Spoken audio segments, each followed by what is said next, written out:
Welcome back to Bones, Bourbon, Barley, and Brass. We're a lifestyle channel where we discuss interesting things. And on this episode, it's a bourbon episode. We have Old Forester, 1910. And before we get into the review, we'd like to take a moment to thank our sponsors at Toro Land and Ranch Company, www.torolandranch.com. They are an e-commerce platform with vacant land, livestock, working dogs, and soon-to-be apparel and goods. Once again, www.torolandranch.com, our good friends at Toro Land and Ranch Company. So let's kick on. Let's see, it says on the bottle here, it's Kentucky Straight Bourbon in 1910. Owsley Brown crafted his own personal stock of Old Forester Old Fine Whisky at such and such Main Street in Louisville, Kentucky on Old Whiskey Row. And this is finished using his exact process. It's 46.5% ABV, so 93 proof. This whiskey is only distilled in the U.S. We are responsible for its richness, its fine quality, elegant flavor, solely due to original fineness developed with care. There's nothing better in the market. George Garvin Brown, founder. And that's really all it says on there. Looks like it can be found at Total Wine for $46.99. Shout out to my wife's coworker Max, who gave this to us as a gift as he was leaving for Dubai. So thanks, Max. And let's see here. Gemini says it's a modern bourbon from the Old Forester Whiskey Row series that recreates a historic 1910 event where a fire forced bottling to halt, leading to whiskey being stored and rebarreled in new charred oak, creating a sweet, rich, double oaked profile with notes of caramel, vanilla, spice, and toasted oak. Enjoyed neat or in cocktails. Well, hey, we all know how I like to enjoy it neat. There's very few brown spirits I'll use in an old-fashioned because we don't want that to go to waste. Let's see here. This is the first double-barreled bourbon, basically done by accident. And then this is the modern recreation of that. Tasting profile, nose is layers of buttercream, sticky toffee, baked apple, and coffee. Palate, oatmeal raisin cookie, cinnamon spice, nutmeg, and mocha. Finish, smooth, sweet, and dry with smoky charred oak notes, often described as dessert-like. Well, let's see. Let's crack this open and give it a pour. This was one of the bottles in the cabinet. I thought, oh shit, I better review this before somebody drinks it. So let's kick on here. We'll do a pour.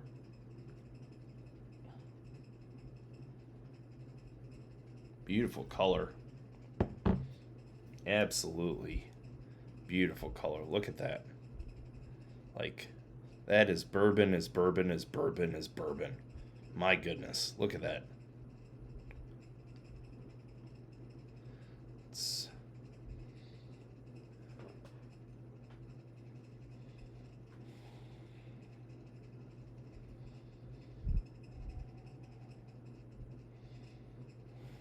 maybe a little bit of baked apple on the nose. I don't want to say I'm having a hard time picking up notes, but like nothing's jumping off the page at me. I mean, it smells good, but nothing is jumping off the page at this time. Let's go ahead and do a taste.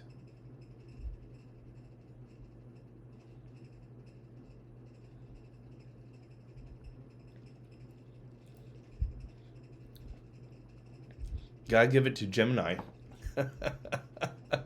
I agree with their palate profile. Sweet oatmeal raisin cookie, cinnamon spice, nutmeg, and mocha. And I would say that is all there. That is all there.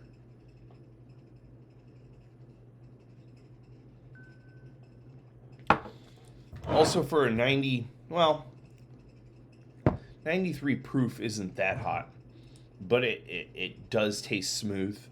Um, we just did a video for some scotch, and it was Brewed Latte, Port Charlotte, heavily peated. I believe it was either 7-year or 14-year. At any rate, I had said in that video that scotch was not an entry-level scotch. I would agree that principle applies for this bourbon. I don't know that I would call this an entry jumping off point as far as the bourbon goes. This is a collector's or a bourbon drinker's bourbon. You know, I would say once you get past like Bullet, Woodford Reserve, kind of the big ones, this is a more sophisticated bourbon. I think I said earlier $46.99 per bottle, so I think fairly priced, good value.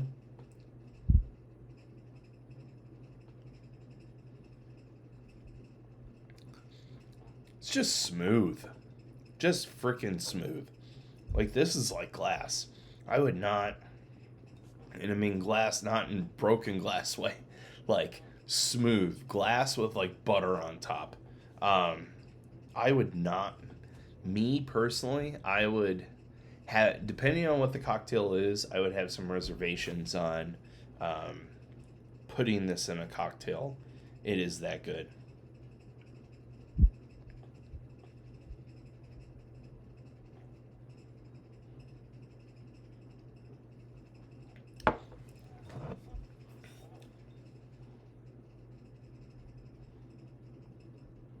Sorry, I'm checking the bottle. There's some stuff in the bourbon, and I couldn't determine if it was my glass or if it was the bottle, but I think it's my bottle, not the end of the world. But go ahead and like and subscribe. Put a comment down below. Tell us if you've had this. Tell us if this is on your to buy list. Tell a friend or two about our channel. We have some very exciting things coming this year. 2026 is just going to be a bang up year. I was counting videos today we have in the backlog, and I think I have like 7 videos. This will be number 8 in the backlog that we're looking to get out. So we're getting a lot of content produced. It's just a matter of getting it out, which will take time. But that's what makes this exciting. So again, go ahead and like and subscribe. Put requests in the comments. Like, what do you all want to hear us review?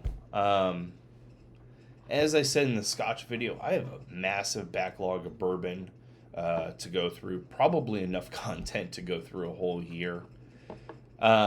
Same goes with beers.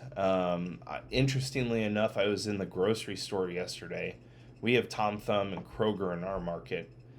We also have H-E-B. We also have Central Market. But I was in Tom Thumb today, and it was interesting. They had the winter beers, and they weren't restocking anymore the winter/Christmas beers. And I thought, oh, we're certainly in between season and dry January where the winter stuff's going to be all phased out. We're going to bring the spring stuff in. So we'll see some stuff in the spring. Spring beers,